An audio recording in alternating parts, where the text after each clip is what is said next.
0 FIR करण्यात आलेला आहे. काही जणांना काल ताब्यात घेतलं, मग सोडवलं, आज परत त्यांना मुलांना बोलवलं. तुम्ही जालियनवाला बाग असा उल्लेख करताय सगळ्यात. मला असं वाटतं जालियनवाला बागमध्ये ब्रिटिश जनरल डायर होता.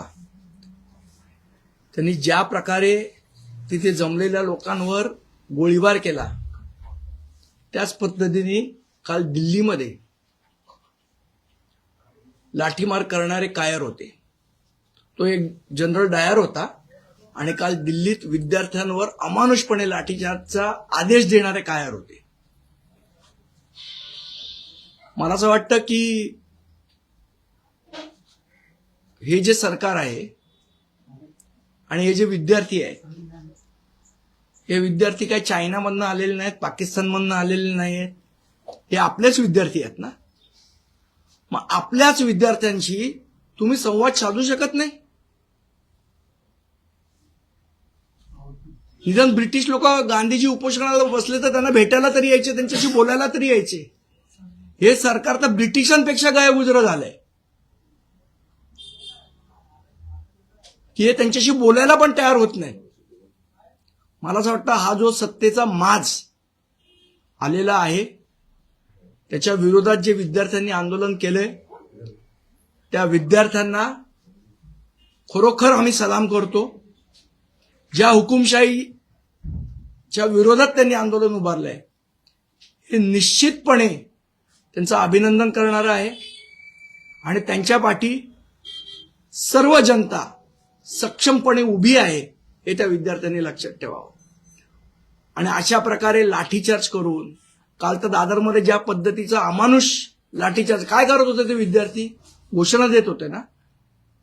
घोषणा देणाऱ्यांचे तुम्ही केस ओढणार, तिथल्या मुलींचे केस ओढणार, त्यांच्यावर लाठीचार्ज करणार, याच्या विरुद्ध कोणी बोलायचं नाही.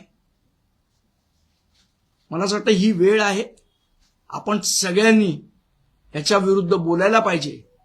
नाहीतर उद्या येणारी पिढी ही आपल्याला शंड म्हटल्याशिवाय राहणार नाही. आणि एक निश्चित सांगतो, एक वेळ आम्हाला गुंड म्हटलेलं चालेल, पण आम्हाला शंड म्हटलेलं चालणार नाही. त्यामुळे निश्चितपणे आम्ही सगळेजण त्या विद्यार्थ्यांच्या पाठी उभे आहोत. सन्माननीय अमित ठाकरे यांच्या नेतृत्वाखाली जाऊन आम्ही त्यांना भेटून पण आलो आणि आजही आम्ही ठामपणे त्यांच्या पाठी उभे आहोत. मोठ्या प्रमाणात मारहाण झाली. आज देखील जे विद्यार्थी आहेत ते ठाण मारून आहेत, आंदोलन देखील अजून सुरू आहे. त्यांची एकच मागणी की राजीनामा दिला ना. दिलाच पाहिजे ना. शेवट अकाउंटेबिलिटी पाहिजे ना. म्हणजे कोणी उठतं, काहीही करतं आणि त्याला कोणीच अकाउंटेबल नाही. मला असं वाटतं हे अत्यंत चुकीचं आहे. म्हणजे सरकारमध्ये कोणीतरी तर अकाउंटेबल पाहिजे. घटना घडतात पण जबाबदारी कोणाचीच निश्चिती होत नाही जबाबदारीची.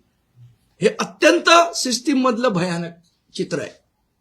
काही सोशल मीडियावर व्हिडिओ देखील व्हायरल होते. ते पोलिसांच्या नावाची पट्टी नव्हती, जे सिम्बॉल असतं ते देखील नव्हतं. मला असं वाटतं पोलिसांनी पोलिसांप्रमाणे वागावं, गुंडांप्रमाणे वागू नये. हे त्यांना शोभत नाही. शेवट ते सरकारला जबाबदार नाहीयेत, ते भारतीय घटनेला जबाबदार आहेत. हे त्यांनी लक्षात ठेवलं पाहिजे. दिल्ली पोलिसांकडून गुन्हे दाखल करण्यास सुरुवात झालेली आहे. सीसीटीव्हीच्या माध्यमातून या सगळ्याच आंदोलकांची नाही, ही नेहमीची मोडस ऑपरेंटी आहे पोलिसांची. नंतर गुन्हे दाखल करायचे, त्यांना केसेसमध्ये अडकवायचे, त्यांचे पासपोर्ट आहे.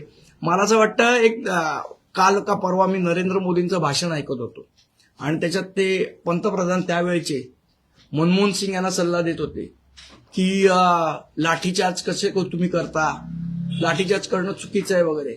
मला असं वाटतं एकदा स्वतःचं भाषण त्यांनी स्वतः ऐकलं पाहिजे.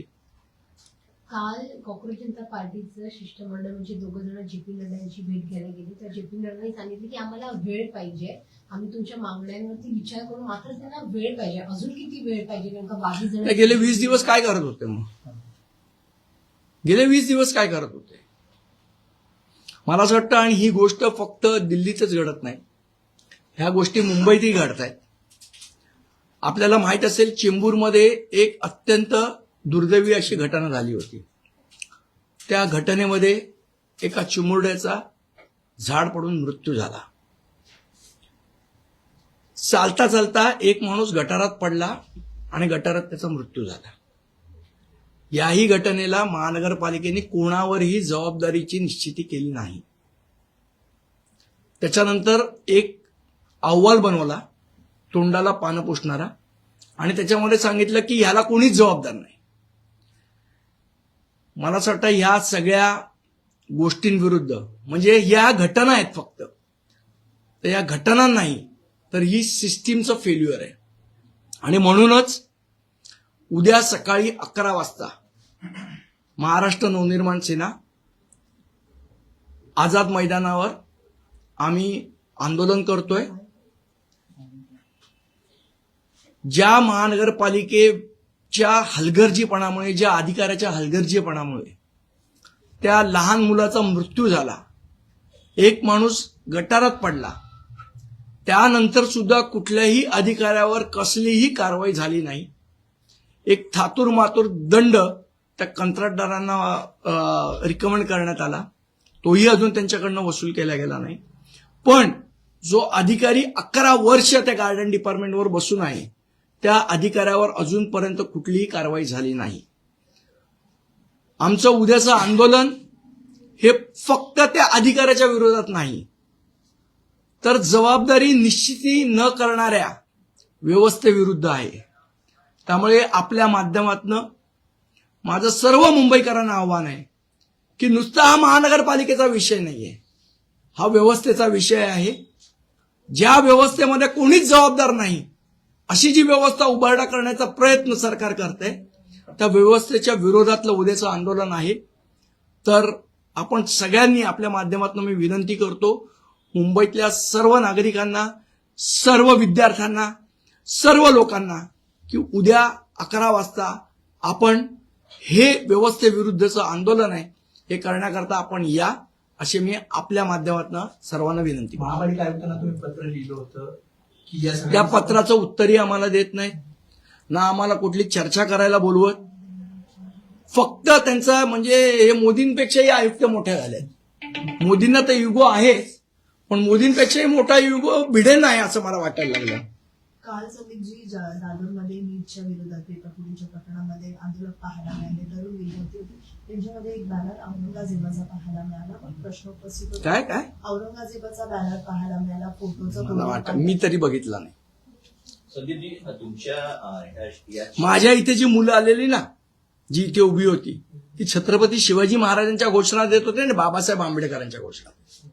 आता हे सगळं सांगतील की याच्यामध्ये IS आहे, चायना आहे, हे आहे, ते सगळं आणतील. हा, पाकिस्तान आहे, सगळं आहे. उद्याच्या आंदोलनामध्ये कोणते होते? युक्रेनची पण लोक असू शकतात. संदीपजी, मला असं वाटतं आपल्या जो घरी एखादा मुलगा आपला चिडला ना, तर त्याला आपण काठीने बदडत नाही, त्याची आपण समजूत घालतो. तुम्ही दरवेळेला विद्यार्थ्यांना मन की बात सांगताना हेच पंतप्रधान आहेत ना, परीक्षा कशी द्यायची, काळजी कशी करायची, अभ्यास कसा करायचा, हा शहाणपण शिकवता ना. मग त्याच विद्यार्थ्यांवर काल लाठी उगारताना काही वाटलं नाही तुम्हाला? त्यावेळेला तुमची संवेदनशीलता कुठे गेली? तुमची वडीलकित्वचं नातं कुठे गेलं मोदी साहेबांचं? नागपूरचा विद्यार्थी आहे, तो पोलीस त्याला मारहाण करत होते, तरी तो नागपूरचा विद्यार्थी ठाण मारून होता. तो सांगतो आम्ही न्यायासाठी आलो, मात्र पोलीस त्याला मारत होते. बघितला मी तो व्हिडिओ. अत्यंत, मी तुम्हाला सांगितलं, कालचं चित्र हे मनाला अस्वस्थ करणारं चित्र आहे. आणि त्याच्यामुळे मीच नाही, तुम्हीच नाही, तर मला असं वाटतं सगळा भारत देश अस्वस्थ झालेला आहे. संदीपजी, तुम्ही मनसे नेते आहात, मात्र एक आंदोलक पण आहात. काल एकंदरीतच चैत्यभूमीच्या परिसरामध्ये ज्या प्रकारे पोलिसांची अरेरावी पाहायला मिळाली, एक महिला विनंती करते की थांबून आहे, तरी पण इकडे थांबू नका, तिकडे थांबू नका, अशा प्रकारचे व्हिडिओ मोठ्या प्रमाणात व्हायरल होते. मला असं वाटतं व्यवस्थेनी ही गोष्ट ओळखली पाहिजे की जेव्हा सामान्य माणूस जो कुठल्याही पक्षाला बांधील नाहीये, जो कुठल्याही विचारधारेला बांधील नाहीये, तो जेव्हा व्यवस्थेवर चिडून रस्त्यावर उतरतो, तेव्हा ती धोक्याची घंटा सरकारने ओळखली पाहिजे. जर ओळखली नाही तर त्याचे परिणाम त्यांना भोगावे लागतात. कालच्या आंदोलनामध्ये 60हून अधिक विद्यार्थी जे आहेत, आंदोलनकर्ते जे आहेत, ते जखमी झालेले पाहायला मिळाले. मात्र ह्या सगळ्यानंतर एखाद्याचा जर जीव गेला असता तर त्याला जबाबदार कोण करणार असतं? मला असं वाटतं सरकारच जबाबदार आहे याला. मला 20 दिवस सोनम वांगचुक उपोषणाला बसलेले, 20 दिवस सगळे विद्यार्थी तिथे जमलेले, 20 दिवसात सरकारला का वाटलं नाही आपण यांच्याशी बोलावं, हा महत्वाचा प्रश्न आहे. तो राजीनामा द्या नाही द्यायचा आहे हा नंतरचा विषय. पण तुम्ही बोलूही शकत नाहीत, संवादही साधू शकत नाहीत, आणि संवाद साधायला तुमचा कुठला अहंकार मध्ये येतोय, मला असं वाटतं हे महत्वाचा विषय आहे. एवढा अहंकारीपणा कशाबद्दल आहे? कसला अहंकार आहे एवढा? ज्या लोकांनी तुम्हाला निवडून दिलं त्या लोकांशी तुम्हाला बोलायचं नाही, हा कुठला अहंकार आहे? तर विरोधक असतील किंवा मग जे सत्तेतले असतील, पावसाळी संसदेतलं अधिवेशन सुरू याचा दुसरा दिवस आहे आणि एनडीएच्या आज सगळ्याच खासदारांना मोदींनी बोलवलेलं आहे. आता 9:30 वाजता ही बैठक होते, त्याच्यामध्ये काय भूमिका? मला असं वाटतं त्यांचं काय करायचं ते करतील.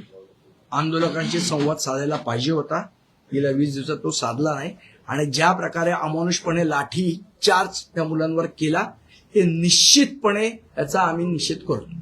20 जुलै हा डरपोक दिवस म्हणून जाहीर करावा असं संजय राऊत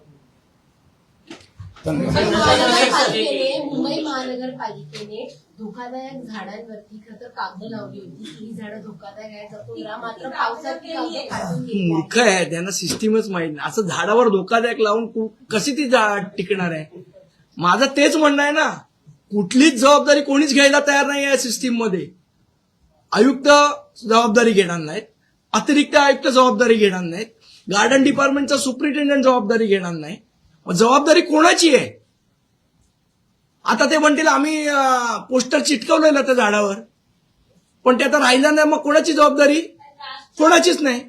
राज ठाकरे यांच्या घराच्या समोरील झाड देखील धोकादायक असल्याचं त्यांनी त्या पोस्टर झाडावर लावलेलं होतं. पोस्टर लावलं. मात्र त्यानंतर त्या झाडाचं कटिंग होणं अपेक्षित होतं किंवा ते तसं त्यांनी केलेलं पाहायला मिळत नाही. मुळात ज्या एक झाड काहीतरी कापलं साहेबांच्या काळात, ते एवढं कापलंय की आता ते झाड होतं की नाही शंका आहे. आमचं म्हणणं तेच आहे की या सगळ्याचं ट्री रिस्क असेसमेंट व्हायला पाहिजे, सायंटिफिक रित्या व्हायला पाहिजे. हे न करता यांनी जे कॉन्ट्रॅक्टर नेमलेत हे कुठलेही क्वालिफाईड कॉन्ट्रॅक्टर नाहीत, हे लाकूड तोडे नेमलेत, आणि हे लाकूड तोडे मनाला येईल तशी लाकडं तोडतायत. सर, राज्यातले जे प्रमुख 6 रुग्णालय आहेत त्या रुग्णालयांच्या नातेवाईकांना धर्मशाळा आणि विश्रामगृह उभारण्याचे काम आहे. चला, धन्यवाद.